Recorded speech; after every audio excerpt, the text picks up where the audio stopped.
All right, let's talk Tennessee Volunteer Football. This is a program that's heading in the right direction. There's no doubt about that. Obviously, a strong finish to the season. Unfortunately, during the regular season, injuries to the quarterback position kind of derailed where they were potentially going to the playoff. But the future is bright for Tennessee. I think the one question on everybody's mind is what can they do to replace some of the key playmakers they lost to the NFL draft? And we've got an interesting story on that. But before I get to that, Volunteers fans, I want to hear from you in the comment section below.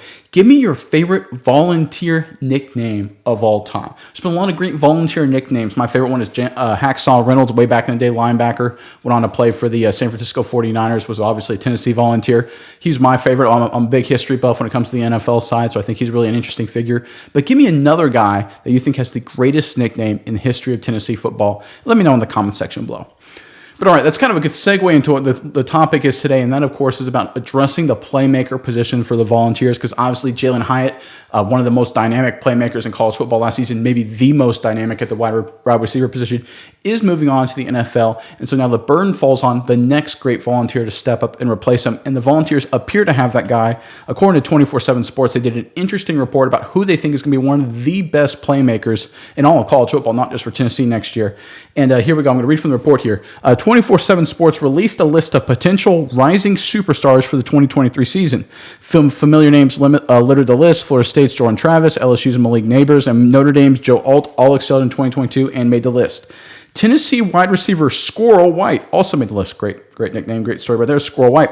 White tallied 30 catches for 481 yards and 2 touchdowns in his true freshman season, making him one of the top first-year contributors across college football. However, 24/7 thinks he's in for even a bigger jump, similar to what Jalen Hyatt did for the Volunteers this season. Hyatt won the Blitnikoff Award after posting one of the most impressive seasons in Tennessee history.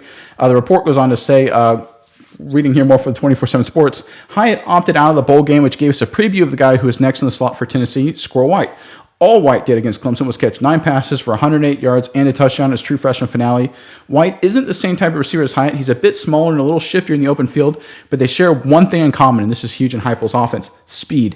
White ran a verified 10.68 second 100-meter dash in high school. He should be a consistent deep threat for Joe Milton in 2023. That's all according to 24/7 Sports.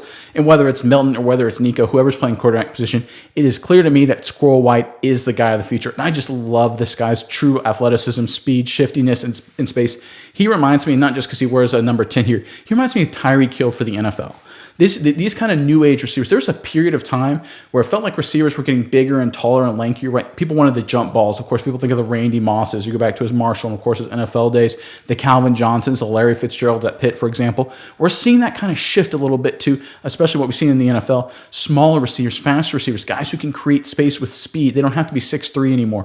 And Squirrel White, to me, is that kind of guy, especially the way Heupel likes to play. Of course, everyone remembers those offenses that he likes to run with the 2 wide receivers stacked to one to the field, one to the boundary, really spread out, really spreads the defense out, forces the defense to play a lot of space. And a guy with Squirrel White's speed, athleticism, and quickness can absolutely take advantage of that kind of thing. And one of the things people forget when you have a quarterback, and I know Milton's experience, I know Nico has a lot of talent, but anytime you have a new quarterback coming into the fold, a new leader coming into the fold, you want a receiver who can kind of bail you out with just his sheer athletic playmaking skill, right? Obviously, going to get my Tyree Kill example again. Patrick Mahomes, when he took over the Kansas City Chiefs in the NFL, he had Hill, could go to him as kind of a sort of bailout guy, create a big play down the field just with Hill's raw speed and athleticism. And that obviously was a great jumpstart in Mahomes' NFL career. I think what we're going to see either from Miko or Milton, or potentially both, is that a guy with Squirrel White's ability to create space and get open, create big plays will have that same kind of effect for the Volunteers offense. And I think as we go through spring ball, as we go through spring practice and we go through the offseason, you're going to hear a lot of the name Squirrel White, not just because it's a great name, and I love the nickname. I think he's going to be one of the great nicknames in college football next season and probably the year after as well. And maybe even his 4th year. Who knows, if Tennessee's lucky, he won't go to the NFL after his junior season. But I think with his raw talent, speed, and athleticism, he's going to be one of these guys that seems every other game's got a 70-yard touchdown, or he's going to convert. It's going to be one of those things. He's going to get like big plays, 60, 70-yard touchdowns every game. But he's also going to be a third down machine, because his ability to work in the slot, get quick, create separation, 3rd and 5s, 3rd and 7, that kind of deal. I look for him to be one of the better, most consistent players at the wide receiver position in all of college football. He's going to have the highlights. It's going to show up on ESPN. But he's also going to do kind of the dirty work, the third down conversions as well. And right now you see Heupel and his entire offensive staff have to be really excited from what they saw at Squirrel White at the bowl game last season, and of course what he's going to bring them to the next year, because they're going to need his production to step up. I think Milton's going to be the guy to start, but whether it's Milton or Nico, Squirrel White is going to have a massive impact.